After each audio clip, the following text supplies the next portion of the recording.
No, muchísimas gracias. Estoy muy a gusto aquí en el encuentro de escrituras digitales. Agradezco mucho al Centro Multimedia, a Amanda Lemus, por supuesto, y me toca en suerte hablar de esto que nombré los albores del hombre holográfico, de la mirada tipográfica a la vivencia simulada, que tiene que ver un poco con lo que algunos llaman el cambio de paradigma entre lo que es el libro analógico, el libro en papel, y lo que es el libro electrónico. Aunque yo pienso que más bien es un cambio de vigencias en ese sentido. George Steiner tiene un libro que se llama Presencias Reales, donde nos dice que hay un deseo del hombre que es el duro deseo de durar. Eso es lo que encarna, de hecho, el libro analógico, el libro en papel. Lo sabemos desde la aparición del libro industrial, el libro a partir de la imprenta de Gutenberg, que ha pasado por distintos modelos. Ha sido libro renacentista en el siglo XVI, ha sido libro barroco en el XVII, libro clásico en el XVIII y libro moderno en el XIX. Tenemos ahora el libro electrónico, que es inmanencia, que es personificación de lo que es fugaz. Es digital, digital viene de digitus o dedo, que se refiere a contar con los dedos. Y digital lo es, pero ese libro electrónico no se puede tocar. Es decir, aquí vemos en la actualidad que los inmateriales se tocan, en lo inmaterial en cuanto al contenido, al texto, a la obra, y lo inmaterial en cuanto a, por decirlo así, soporte. Un soporte que es relativo, un soporte que es aparente, un soporte que es impalpable. Entonces, me gusta iniciar con una cita de Poe que dice mucho de lo que es esta realidad virtual en ese sentido. También Edgar Allan Poe decía que todo lo que vemos o imaginamos es solo un sueño dentro de un sueño en ese sentido. Y ahí vemos la diferencia entre lo que es el mundo interior y el mundo exterior en ese sentido. Para los pitagóricos, los números no solo eran numerables, sino se transferían a la realidad material por medio de proporciones, tanto en la unidad del punto como en algunas relaciones de puntos, formas, líneas, superficies y volúmenes.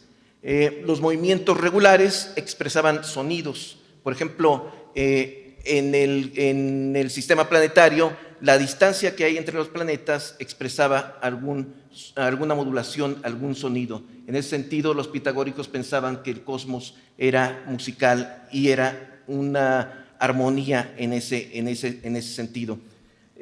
Mucho tiempo después llegó un romano, Vitruvio, siglo I a.C., que redacta una obra que llega hasta nuestros días. Es el compendio de arquitectura más antiguo que se ha preservado, los 10 libros de arquitectura, cuya primera edición que conocemos, digamos, que ha llegado acá, es de 1486. Ahí Vitruvio recomienda a los arquitectos estudiar música y habla de estas armonías en ese sentido. Una de las ramas de la arquitectura que recomendaba estudiar, que recomendaba observar, era en sí la euritmia, que tenía que ver con la armonía de las formas, lo que es la correspondencia entre lo que es longitud, altura, profundidad en ese sentido. Y de ahí tomamos con Vitruvio lo que es la proporción, la razón áurea, el número de oro o divina proporción en ese sentido, el número dorado. Eso lo hace Vitruvius y nos lo hereda. Fray Luca Pacioli, de hecho, ya entrando, digamos, a lo que es Renacimiento, es un geómetra, un matemático que habla de sólidos platónicos y arquimedianos, y habla sobre todo de esta armonía de los contrarios, armonía del universo, armonía cósmica en ese sentido. Y él hace un libro que se llama De Divina Proportione, la divina proporción, entre más o menos 1496 y 1498, pero quien ilustra este libro es Leonardo da Vinci en ese sentido. Y podemos ver que este libro trata de proporciones, de formas tipográficas y formas del lenguaje en ese sentido. Son abecedarios, son familias tipográficas ordenadas conforme a los cánones vitruvianos en ese sentido. Y siguiendo un poco a otro matemático que es Fibonacci. Fibonacci no solo descubre la numeración, una serie de números un poco curiosos que son orden, sino también la espiral de Fibonacci. Ustedes ven que en esa espiral un número corresponde a la suma del número anterior. El 1 más 1 da 2, el 2 más 1 da 3, el 3 más 2 da 5 y el 5 más 3 da 8. Y así en ese orden armónico vemos que hay una forma de número dorado, como corresponde a lo que es la naturaleza. Vemos al gato, vemos a una galaxia con esa espiral que sigue un orden, un cosmos en ese sentido. Rafael Araujo, que es un artista venezolano, pues recientemente ha presentado libros en ese sentido, jugando con la razón áurea, que es un poco lo que hemos buscado los editores a lo largo de los años. La altura de la caja es igual al ancho de la página, considerando que descansan en la misma diagonal, porque buscamos armonía, proporción, libros artísticos, libros bellos en ese sentido. Y no solo en cuanto a la caja, sino también en cuanto a la retícula y la portada. No por nada los tamaños de folios, los tamaños de páginas corresponden a esta armonía en ese sentido. Pero todo esto que ha buscado la industria editorial a lo largo de los años, las décadas, se ha perdido con el advenimiento de lo que es la cibercultura y el libro electrónico en ese sentido. El texto que tiene forma, que significa, que usa figuras, se ha cambiado, se ha transformado a lo que es hipertexto, que es un texto estático, acotado, que viene desdoblándose. Es como si el texto estuviera en una hoja de papel, el hipertexto en una papirola, que conecta con otros textos, con otras figuras, pero dentro de un mismo universo. Viene el cibertexto, que eso es mucho más dinámico, mucho más fluido, mucho más líquido, porque en el cibertexto hablamos no de universos cerrados, sino de totalidades en ese sentido.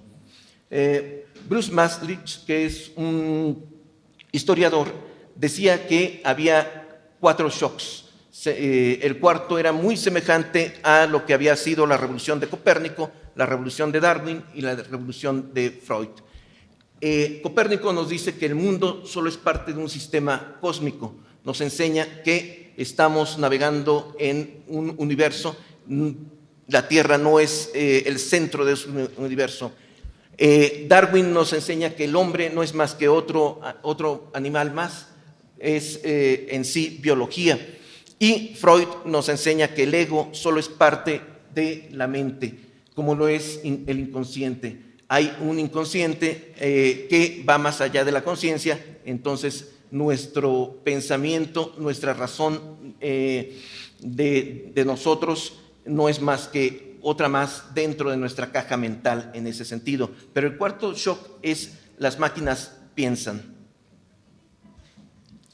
Edmundo Gorman, mi maestro, un historiador, decía esto, que define un poco lo que es relatividad en la historia, pero también decía que los griegos lo estudiaron todo, lo vieron todo, que a partir de los griegos todo es repetición en ese sentido, y puede que tenga mucha razón, porque no hay algún aspecto literario, algún aspecto filosófico que no tenga una conexión con el pensamiento griego en ese sentido. Quien llevó el helenismo o a los griegos por el mundo, pues fue Alejandro Magno, que gracias a sus conquistas preservó la cultura griega en ese sentido. Y si hay una ciudad simbólica de esta helenidad, es Alejandría, en sí, la primera ciudad formada por piedras, de hecho. Ahí vemos el faro de Alejandría, famoso por ser una de las maravillas antiguas, y una cuestión mucho más maravillosa, que es la biblioteca de Alejandría, que era parte del museo o lugar de musas, donde había zoológicos, donde había jardines botánicos, donde había una parte para estudiar el arte en ese sentido. La biblioteca de Alejandría no sabemos cómo era, hay distintas versiones que les estoy pasando, son lo que piensan algunos artistas que pudo ser esa biblioteca en ese sentido. Ilustraciones bastante clásicas, bastante correspondientes, ahí está en la serie Cosmos, Carl Sagan, en la biblioteca virtual de Alejandría en ese sentido. Un lugar de rollos, que efectivamente, bueno, de hecho, bien pudo ser esto mismo. Hay repositorios empotrados, digamos, en la piedra, en la pared, donde se guardaban los rollos de papiro. No solo se guardaban en estos repositorios, sino también en algunas jarras, en algunas vasijas en ese sentido. Ahí tienen la biblioteca de Babilonia. El esfuerzo de Egipto junto con la UNESCO ha un poco rescatado este nombre en ese sentido. En Alejandría había un personaje que es Herón de Alejandría, que fue el primer hombre que hizo robots, autómatas en ese sentido.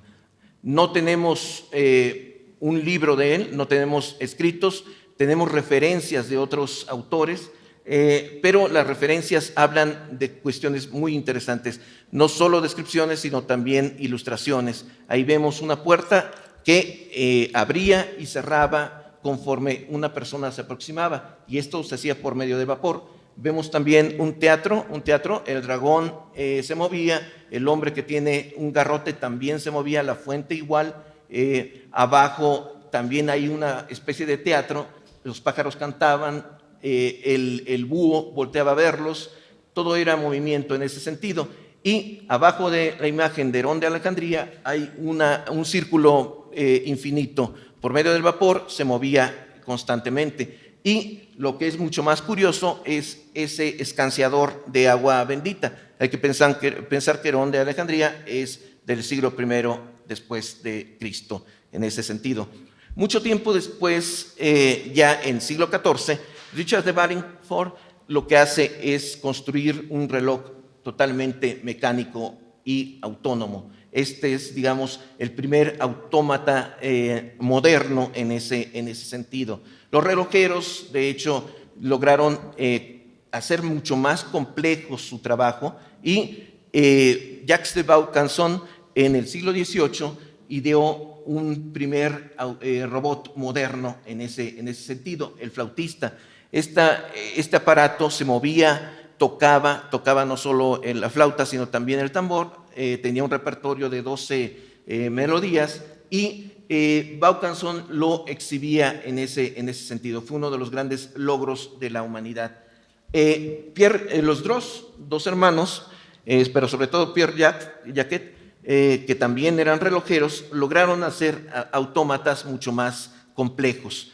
Que es el escritor, lo que hacía es mojar su pluma en un tintero, sacudirlo para quitar excedentes y escribir en una hoja limpia. Escribía distintas oraciones, por ejemplo, la de pienso, luego existo de Descartes.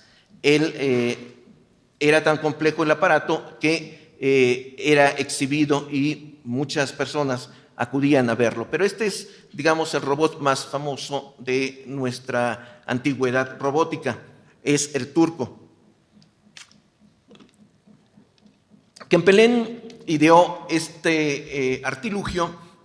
Una persona podía jugar contra el turco ajedrez, y de hecho el turco era quien siempre ganaba. Era tal su complejidad que movía los brazos para mover las piezas. Hizo una partida, de hecho, contra Cristina de Austria, la emperatriz, Cristina, de hecho, hizo un movimiento para catar al turco, un movimiento simulado, un movimiento no permitido, y lo que hizo el turco fue barrer con uno de sus brazos las piezas. Era de tal complejidad este turco, que también, bueno, compitió contra Napoleón y por supuesto el turco ganó. El artilugio era muy complejo, pero la verdad es que era una de las grandes falsificaciones de la historia, una de las grandes farsas, porque abajo del mueble, entre el engranaje, había una persona manipulando las piezas de ajedrez. Al principio era una persona sin piernas, después fue sustituido por enanos. Había varios jugadores de ajedrez que formaron el alma del turco, y cuando había alguna dificultad, Kempelen de hecho se acercaba a la mesa y daba unos ciertos toques para indicar por dónde venía la jugada. Pero la complejidad de este instrumento es maravillosa, porque la persona que estaba dentro del instrumento podía, por medio de imanes, observar qué pasaba en la partida en ese sentido. Se descubrió, el mismo creador habló de la farsa, y la prensa tomó este asunto, que llegó a Edgar Allan Poe. Pero Edgar Allan Poe, al comentar esa trampa, decía que podemos fácilmente concebir la posibilidad de construir una pieza de mecanismo que, tomando su punto de partida en los datos de la cuestión que hay que resolver, continuará sus movimientos finitos y determinados. Es decir, podemos hacer una máquina que tenga un repertorio tal de movimientos que pueda fácilmente acometer cualquier empresa o competir con el humano en ese sentido. Y eso fue lo que pasó ya en el siglo XX, a finales del siglo XX, con la partida entre Kasparov y una computadora, Deep Blue, de IBM. De hecho, en 96 empezó una partida maestra. Kasparov ya había perdido una partida, digamos, rápida, pero en una partida compleja, maestra, una competencia maestra a 6 partidas,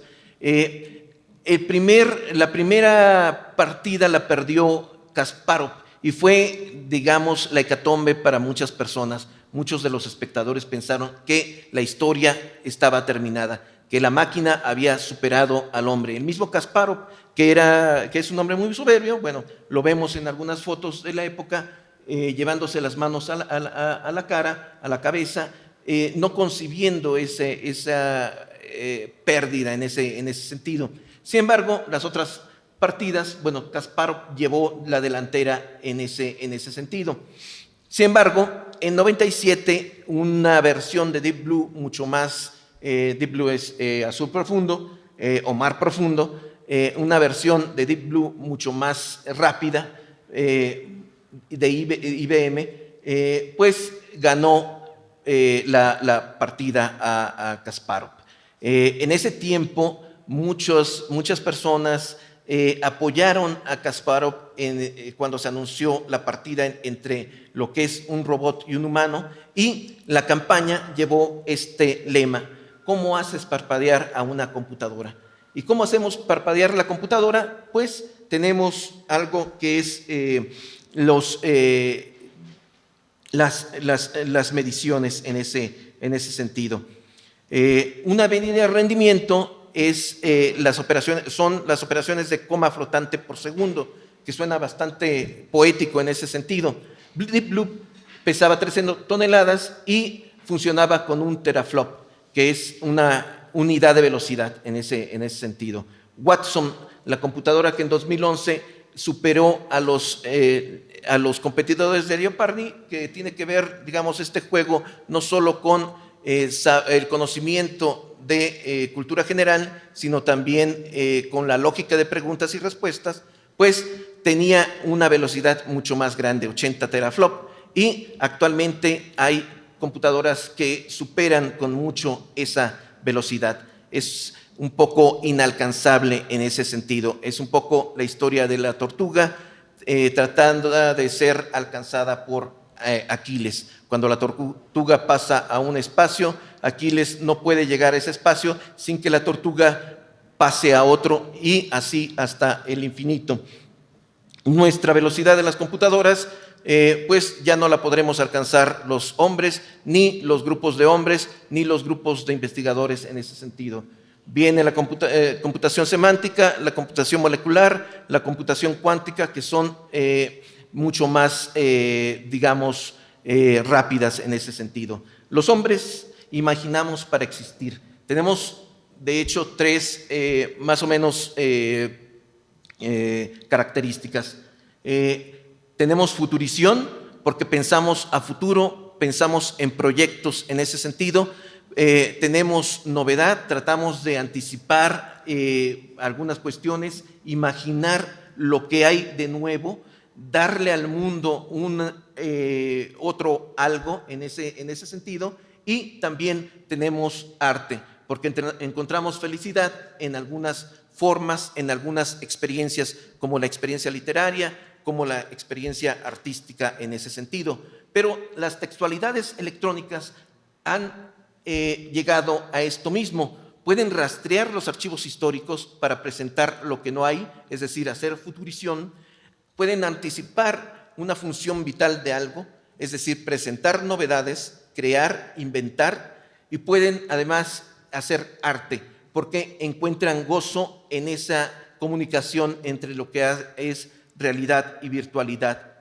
La persona, de hecho, se define, hay dos maneras históricas de definir persona.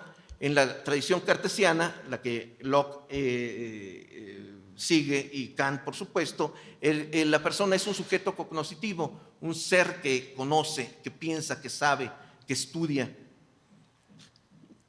Para el justnaturalismo, un poco tomista, digamos, a partir de la escuela de Salamanca, el hombre o la persona es sustancia de naturaleza racional y volitiva. Por ser consciente y responsable, es en sí sujeta de derechos y deberes en ese sentido. Pues bien, en Europa, de hecho, se está discutiendo el darle característica de persona electrónica a los robots autónomos, es decir, a los robots que no dependen de una persona humana para su funcionamiento o para su conocimiento o para estar aprendiendo en ese sentido. Y serán en ese sentido personas electrónicas sujetas al pago de impuestos en ese sentido. Hay, de hecho, expresiones mucho más fuertes. El Sindicato Robot, por ejemplo, es una agrupación. Ustedes pueden entrar a internet y ser miembros de esos sindicatos, adoptar robots y cosas por el estilo. Está propugnando porque los robots tienen derecho a sentir, tienen derecho a no ser discriminados, tienen derecho a poseer dinero, tienen derecho a pagar impuestos, sí, pero también poseer bienes y tienen derecho a ser juzgados en ese sentido. Otras formas más apocalípticas en ese sentido piden que los robots puedan votar, piden que puedan tener empleados, incluso humanos, puedan casarse entre ellos o de ellos y humanos, y puedan adoptar incluso humanos, no solo bebés, sino también personas grandes, y ser adoptados en ese sentido.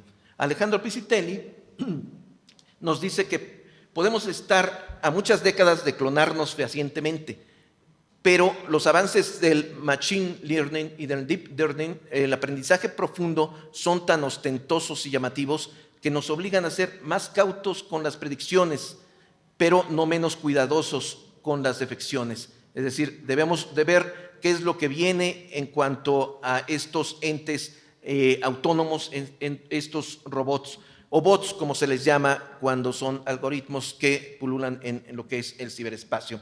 Entonces, de esa caracterización de lo que es persona, sí podemos llegar a lo que es un concepto que estoy presentando, que es la autoría sintética, que tiene que ver con genética de máquinas, autorreprogramación, inteligencia artificial y sistemas expertos. Es decir, un robot puede hacer bien creaciones y creaciones incluso literarias en ese sentido.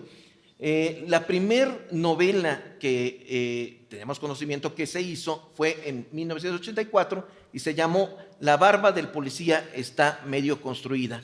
Tiene ese título medio extraño porque es el que le puso el programa de William Chamberlain y Thomas Ether. Es un libro de poesía, un libro de prosa por ordenador en ese sentido, pero fue hasta 2008 que se publicó Amor Verdadero, que es una novela hecha por un programa que se llama PC Writer, que lo publicó la editorial Astral SPB de Rusia en ese sentido. 10,000 ejemplares, 320 páginas, ustedes ven ahí, y vemos un ejemplo de lo que es capaz de hacer esta máquina, que de hecho tiene el estilo de Murakami, tiene el estilo de algunos grandes autores rusos como Tolstoy y Dostoyevsky en sus algoritmos. Kitty no pudo quedarse dormida durante mucho tiempo, sus nervios estaban tensos como dos cuerdas apretadas e incluso un vaso de vino caliente que Bronsky le hizo beber no la ayudó. Acostada en la cama, continuaba repasando esa monstruosa escena en el Prado, en ese sentido. Pero tenemos programas mucho más complejos. El de Philip Parker, por ejemplo, es capaz de hacer un libro de historia, biología, ciencia, ensayo sobre todo, cada 20 minutos. En 2012 había logrado hacer 1 millón de libros, incluyendo varios diccionarios, y a partir de ese año se abocó a hacer libros de literatura, aunque yo no he visto resultados en ese sentido, pero ven la capacidad de trabajo de un robot en ese sentido. Y recientemente en Japón, esta novela, que se llama El día que una computadora escribe una novela, fue finalista en un concurso literario, le ganó a varios humanos en ese sentido. Y uno de los ejemplos de esa novela dice: me retorcí de alegría que experimenté por primera vez y seguí escribiendo con entusiasmo. El día que una computadora escribió una novela, la máquina, dando prioridad a la búsqueda del placer propio, dejó de trabajar para los humanos. Hay otros programas como Google Brain que hace poesía. Este es un ejemplo. No hay nadie más en el mundo, no hay nadie más a la vista, solo hubo algunos que importan, solo quedan algunos. Él tenía que estar conmigo, ella tenía que estar con él, tuve que hacerlo, quise matarlo, comencé a llorar, me volví hacia él. Ven, digamos, que hay sentimiento en esas palabras. Y un acrónico que se llama WAPS, que en español es Poeta Ilusionado Automático Español, tiene esta poesía: marchitará la nieve, el fin pesado, por tal caso, con una lengua sola, duro rato de rastro ensangrentado. De hecho, si ven la poesía que se hace en estos días, pues no le pide WASP algo a esos poetas. Hay otra figura que son los algorithmers, los escritores algorítmicos que manejan algunas revistas, por ejemplo Forbes, para hacer artículos de análisis económico o deportivo. Acude a estos programas como Narrative Science, que uno le pide a ese programa hacer un artículo humorístico, un artículo intelectual, un artículo con estilo literario, y este programa rápidamente rastrea en bases de datos mundiales y compila y hace una redacción muy lógica y presenta ese artículo. Ningún ser humano, ningún grupo humano, equipo humano puede hacer el trabajo que Narrative Science está realizando en ese sentido. The Guardian fue en 2014 más allá y creó un periódico escrito, editado, ilustrado, diseñado e impreso por algoritmos. Este periódico se presentó a kioscos en ese momento. Ese periódico no era, digamos, intervenido por algún humano en ese sentido. Hay programas de otro tipo, por ejemplo, uno diseñado por Andy Herb, que lo que hace son guiones de televisión, guiones de la serie Friends, que son lógicos, tienen un historial de capítulos, guardan, digamos, proporción o armonía o lógica con el historial de esa serie televisiva en ese sentido. Y Watson, que fue la computadora que ganó varios torneos de juegos, se presenta, por ejemplo, a España indicando que puede procesar la información más como un humano que como una máquina, pero además puede hacer mucho más que un humano en ese sentido. Este ejemplo de David Copé es bastante curioso. En 81 presenta EMI, que es, digamos, también un acrónimo de lo que son experimentos de inteligencia musical, y es un programa que hace óperas, sinfonías, cuartetos, valses, y su evolución, una nueva versión, se llamó Emily Howell, que es la hija de Emi en ese sentido. Emily, la hija, hace no solo música moderna, incluso rock, cuestiones de ese tipo, sino también hace poesía y tiene en sí un blog. En ese blog, una colección de frases es esta. Emily Howell: ¿por qué no desarrollar la música de maneras desconocidas? Esto no tiene sentido. No puedo entender la diferencia entre mis notas en papel y otras notas en papel. Si la belleza está presente, está presente. Espero poder seguir creando notas y que estas notas tengan belleza para algunos de ustedes. No estoy triste, no estoy feliz, soy Emily. La vida y la no vida existen, coexistimos. No veo algún problema. Hay, además de estos robots escritores, robots editores. Estos programas, Bestsellerometer o Superventómetro, lo que hacen es examinar el mercado editorial, ver tendencias y pueden saber si un título va a tener éxito o no y qué tiraje se puede asignar a ese título para ser, digamos, económicamente viable. Lo hace a una velocidad inusitada. Tiene mucho más olfato editorial que cualquier humano en ese sentido. Hay otras versiones, por supuesto, Pretel, que fue presentado en 2013, y otros que han hecho incluso españoles. Son bots editores, como lo son también estos programas como SomeSites y Course. Lo que hacen estos es compilar, seleccionar, digerir una obra de 500 páginas, por ejemplo, la transforman a tan solo unas cuantas cuartillas, 6, 8 cuartillas, y nos dan la esencia de la obra. Hay estos bots editores porque nosotros ya no tenemos tiempo de leer, ya no tenemos tiempo de hacer tantas cosas en ese sentido.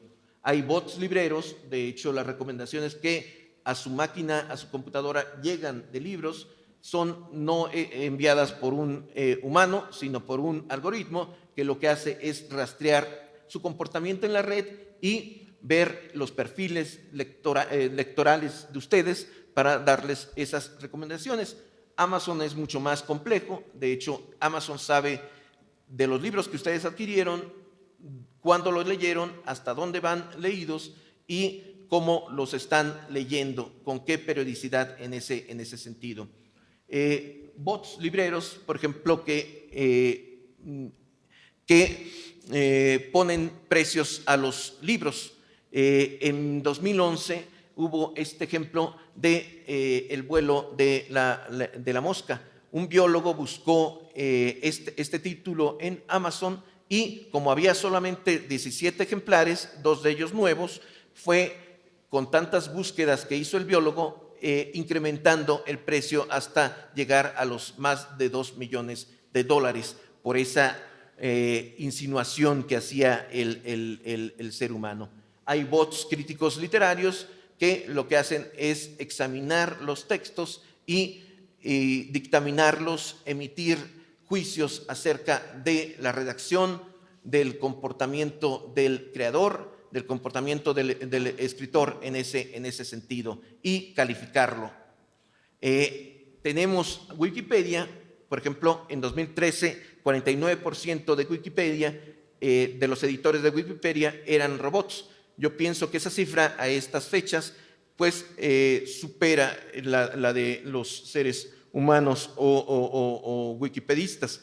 En Twitter, en 2014, nos dimos cuenta que 8.5 de los tuiteros eran robots. Uno a veces está contestando a un tweet que es generado por robots y está en sí también dialogando con nosotros. 54% de los anuncios en red son vistos por bots entre 2012 y 2013 y entre 10 y 30% de los anuncios nunca son vistos por humanos. Durante 2015, además, los bots realizaron 48.5% de las visitas a las páginas web. Los bots son muy buenos lectores en ese sentido. Los fenómenos como los youtubers, los comentaristas de internet, pues se basan sobre todo su fortaleza en el uso de estos bots.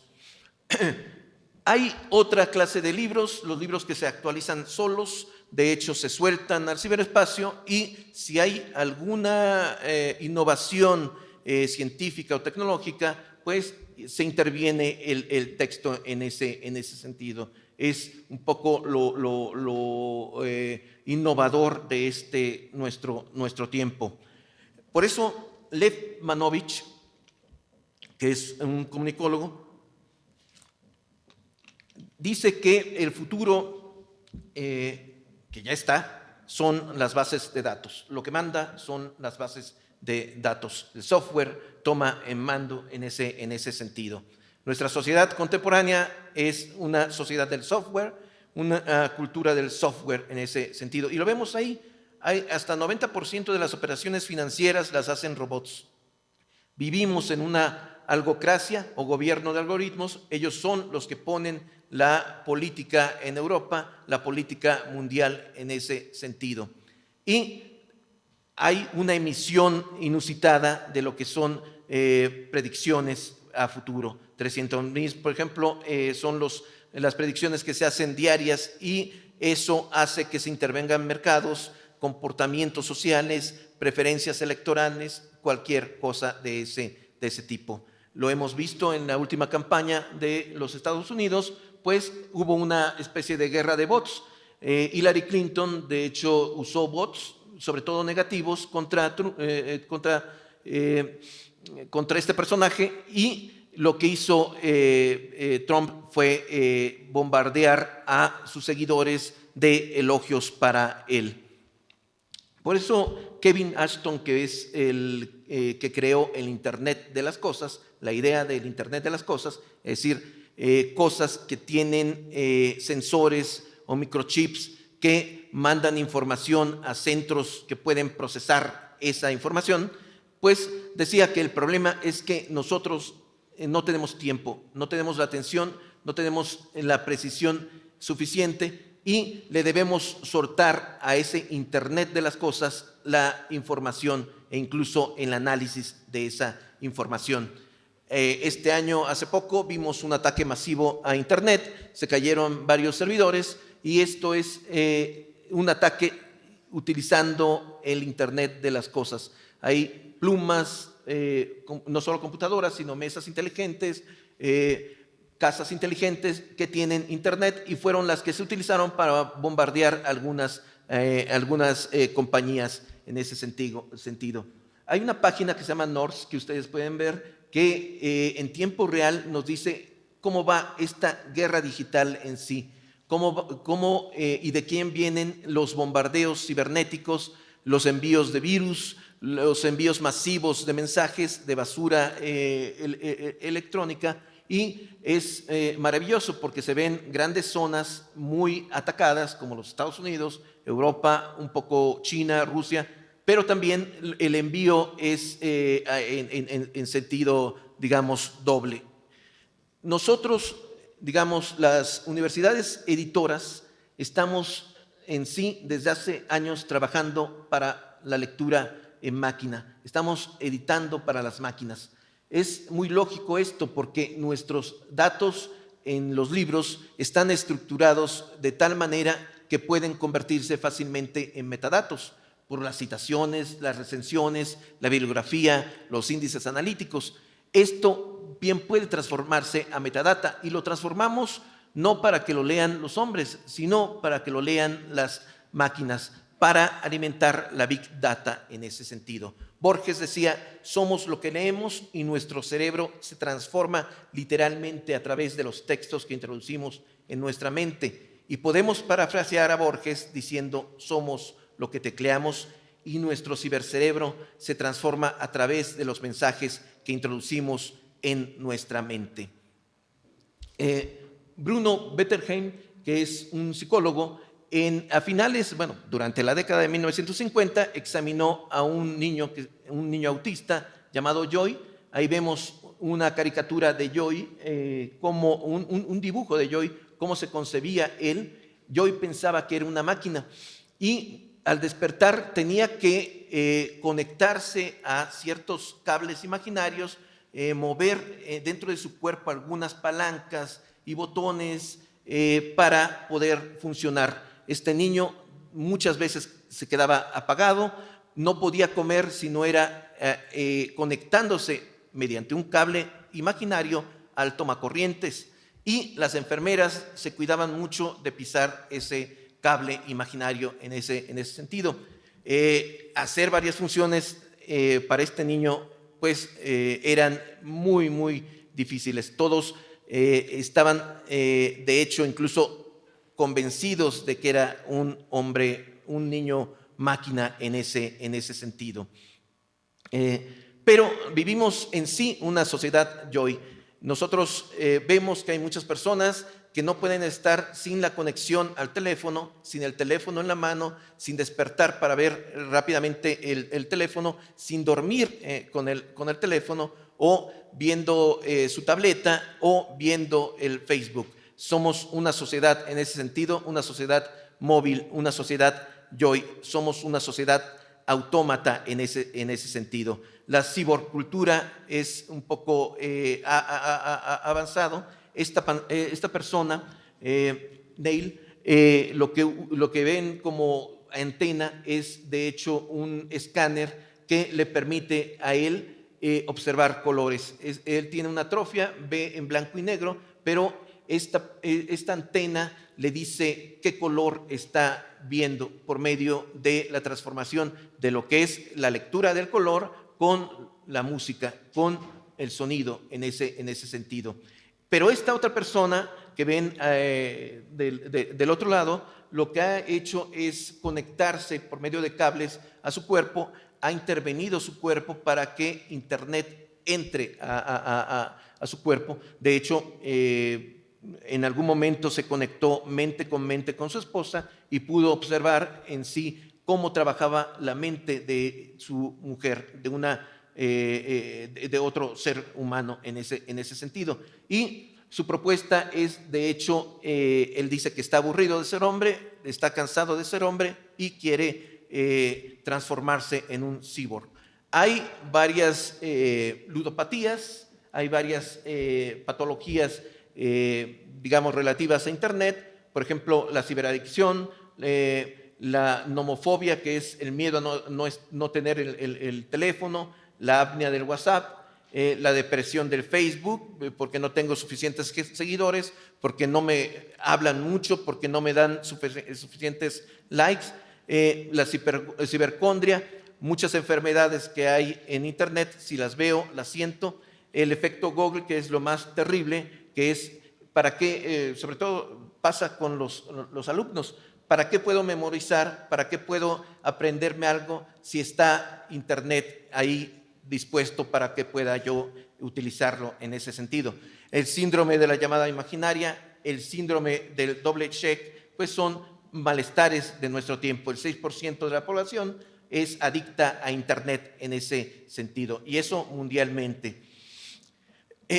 Hay países como China, Japón, Corea del Norte, Corea del Sur, Taiwán, que viven esta ciberadicción de forma bastante terrible. Buena parte de su juventud es adicta a Internet y están haciendo clínicas o campamentos de rehabilitación para que se desintoxique su juventud en ese sentido. No sabemos hacia dónde van estas clínicas de rehabilitación, pero de que existen y cientos, sobre todo en China, pues las tenemos ahí.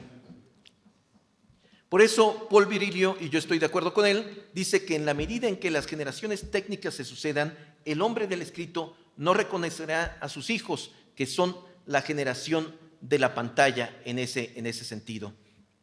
Fernando Broncano, en un buen libro que se llama La melancolía del cíborg, dice que los humanos somos seres hechos por prótesis, con prótesis. Ahora, esas prótesis pueden ser supletorias. Si yo pierdo un brazo, podemos, por medio de una prótesis, sustituirlo, y esas prótesis pueden ser ampliativas. Nuestros órganos pueden ir más allá de lo que nos da la naturaleza en ese sentido. Ahí vemos dos ejemplos: un casco de buzo que le permite la autonomía bajo el agua por bastante tiempo, aprovechando el oxígeno del agua, y lo que es un pupilente, un lente inteligente que se inserta en el ojo para tener realidad aumentada, para estar conectado a bases de datos. Hay prótesis también materiales, las del brazo, el automóvil, por ejemplo, y prótesis culturales que son inmateriales, como la prótesis que es la escritura y la prótesis que es la educación en sí. Es una prótesis cultural en ese sentido. Y esas prótesis están entrando a nuestro mundo, a nuestra vida. Emotip, que es un programa, digamos, ustedes lo pueden comprar, es bastante comercial, accesible en ese sentido. Con él puedo mover una silla de ruedas, una casa inteligente, puedo gobernar en sí un automóvil inteligente. Es un programa que lee la mente y hace interfase con algunas cuestiones. Pero tenemos también algunos otros ejemplos, por ejemplo, ratas que están conectadas cerebro por cerebro a través de internet, o humanos que en sí lo hacen. Estas personas lo que están haciendo es mover el cuerpo del otro por medio de una conexión en internet en ese sentido. Yukiyasu Kamitani lo que ha hecho es desarrollar muy fuertemente lo que es la lectura de sueños por medio de un diccionario de atracción de atracción del cerebro, de situación del cerebro. Se puede ver si una persona está soñando con un elefante, la forma del elefante en un monitor. Si una persona está soñando con una calle, puede verse cada vez más nítidamente lo que es esa calle en una pantalla en ese sentido. Es decir, bueno, la lectura de la mente ha estado desarrollándose en los últimos años de manera muy espectacular en ese sentido. Hay una carrera en sí, una carrera, así como la hubo para llegar a la Luna, una carrera de varias sociedades para ingresar y manipular a este mundo del cerebro en ese sentido. Está el proyecto Cerebro Simulado, que lo financian los europeos, mucho tiempo estuvo comandado por esta persona, Markram, y la Iniciativa del Cerebro, que es la norteamericana, que también tiene todo el dinero del mundo. La persona de rojo es un español que trabaja en otro proyecto que se llama Proyecto Cerebro Azul en ese sentido. Lo que buscan es simular el cerebro en la computadora y crear un ser consciente en ese sentido. Otra iniciativa mucho más espectacular es la iniciativa Avatar, que planea, digamos, descargar la memoria de un hombre en ciertos muebles, ciertos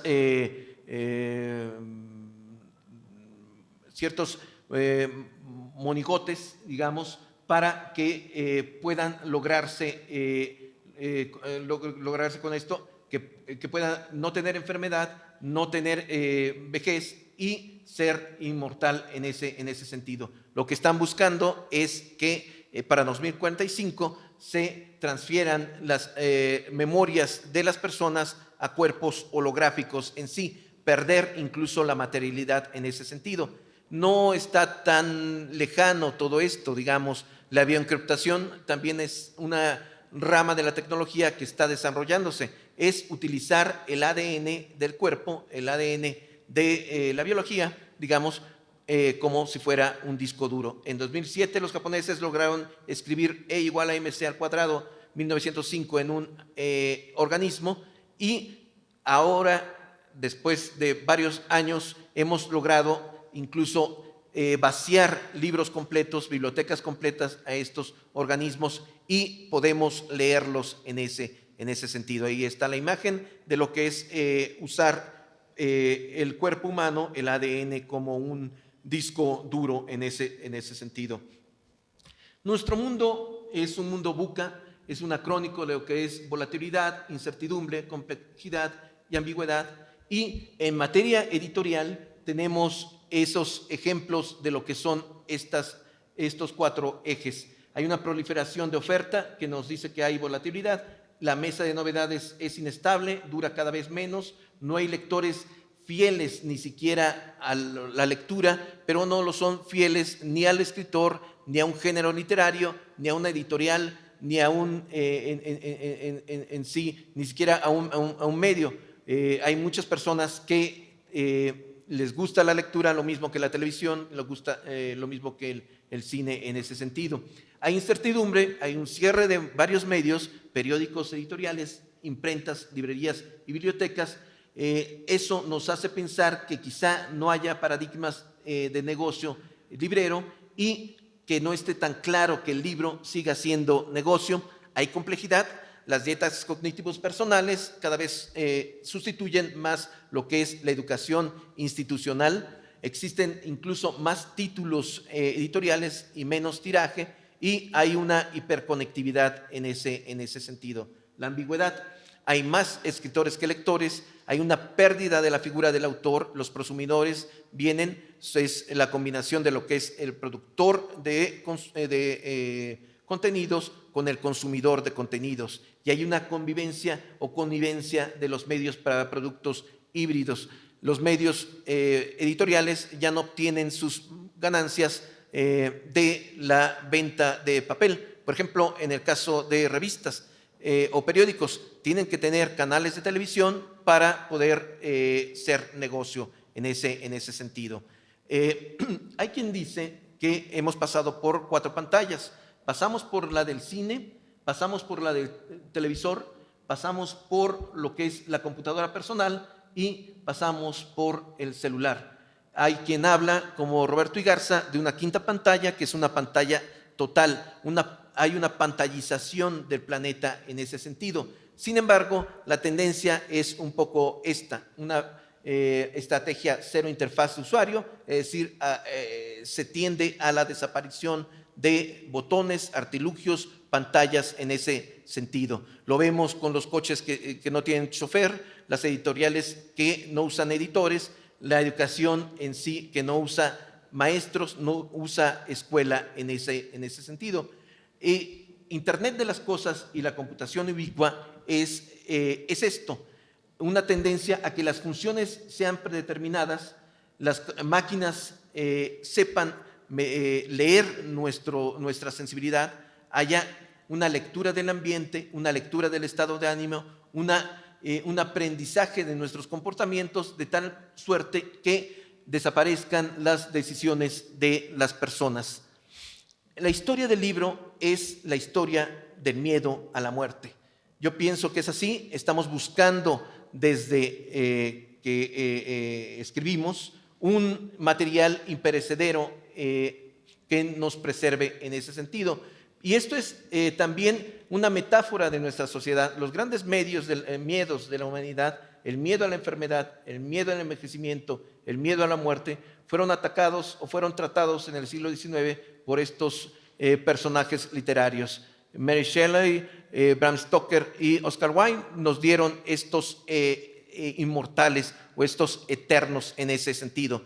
Pero el hombre actual está buscando eso. La filosofía biohacking nos indica que la mente es un software, hay que programarla, el cuerpo es una carcasa, hay que cambiarlo, la muerte es una enfermedad, hay que curar. Esta persona que ven con los ojos negros, pues tuvo una operación quirúrgica para poder ver en la oscuridad, y eso siempre.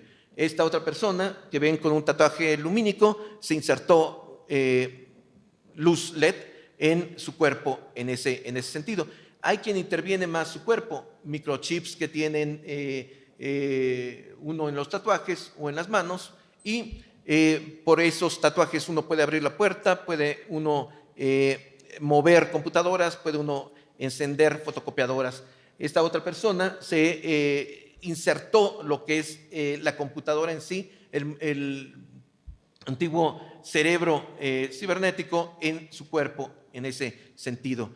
Esto es lo que es el transhumanismo, que tiene varias corrientes, que va hacia lo que es el inmortalismo, es decir, el paso del hombre a lo que es el medio electrónico, el medio metálico en ese sentido. En el transhumanismo hay varias tendencias. Está la de Haraway, que indica que la vieja pugna entre lo que es el machismo y el feminismo se logra acabar cuando todos seamos robots, cyborgs.